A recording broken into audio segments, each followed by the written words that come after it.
कितने सीटों पे कौन लड़ेगा चुनाव, नहीं लड़ेगा, इसको लेकर मैं सवाल कर रहा हूँ। हमने तो सब तय कर लिया।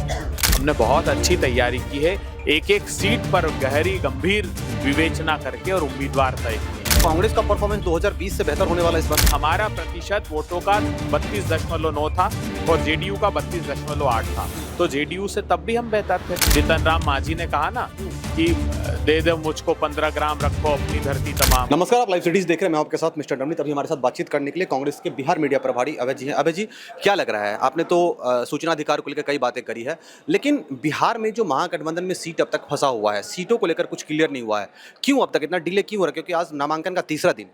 फंसा हुआ की जानकारी आपको किसने दी? मतलब जैसा कि लग रहा है कि अब तक कुछ क्लियर नहीं हुआ है, कितने सीटों पे कौन लड़ेगा चुनाव, नहीं लड़ेगा, इसको लेकर मैं सवाल कर रहा हूँ। हमने तो सब तय कर लिया है।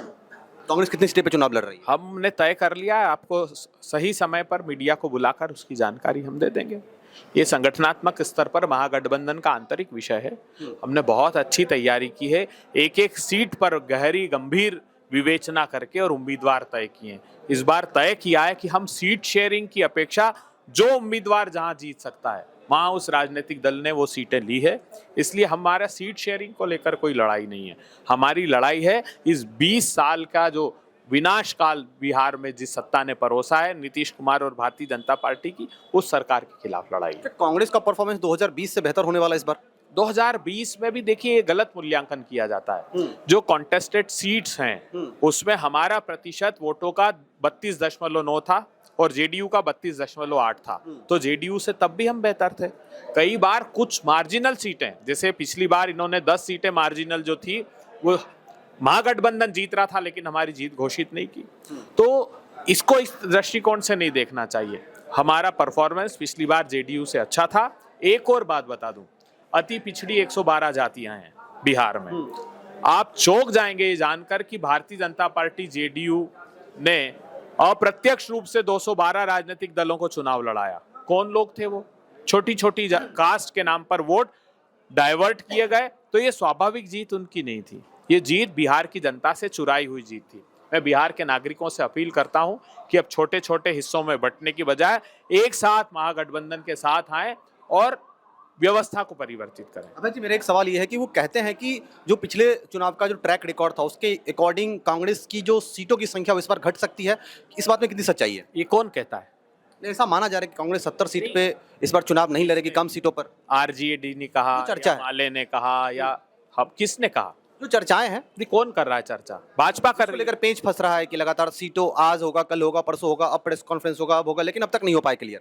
पेच लड़ाकर पतंग काट देंगे उन लोगों की हम। आप चिंता मत करें। मुकेश सहनी भी नाराज चल रहे हैं महागठबंधन में। नहीं, आपको पता होगा, हमारे साथ तो रोज मुलाकात होती, हमको तो कभी नाराज नहीं, किसी ने व्यक्त नहीं। महागठबंधन टूट की कोई संभावना नहीं है? एनडीए की जरूर है। एनडीए की जरूर है। हाँ, एनडीए की टूटेगा। जीतन राम मांझी ने कहा ना कि दे दे मुझको 15 ग्राम, रखो अपनी धरती तमाम, न्याय अगर दो आधा दो, उसमें भी जो तुम बाधा दो। तो ये भगवान श्री कृष्ण दुर्योधन के पास गए थे, कौरवों के पास। जीतन राम मांझी भी कौरवों की सत्ता से ये अनुरोध कर रहे हैं। तो ये कौरव लोग हैं, इनसे मुक्ति दिलानी है बिहार को, और हम सब दृढ़ प्रतिज्ञ हैं। रमेश जी, एक और सवाल मेरा है कि जितने भी दर्शक अभी देख रहे हैं, बिहार के तमाम उम्मीदवार भी वगैरह देख रहे हैं, क्या लग रहा है कांग्रेस कब तक अपनी फाइनल घोषणा कर देगी सीटों को लेकर? आज या कल या परसों? बस जल्द ही। कब? हम आज तो राहुल गांधी भी पहुंचे दिल्ली, हमारे तेजस्वी यादव हमारी से मिलने के लिए। हमारी जो समय आपकी नामांकन फर्स्ट फेज की है उसके पहले घोषित करेंगे, और बहुत अच्छी घोषणा आपको होगी, जल्दी हम सबके सामने आएंगे। आज हो जाएगी? वो आज तो नेतृत्व संगठित रूप से तय करता है, सामूहिक रूप से महागठबंधन तय करता है, कांग्रेस पार्टी अकेले के कहने से। महागठबंधन सब ऑल इज वेल है, आप देख ही रहे हैं, बहुत अच्छा है।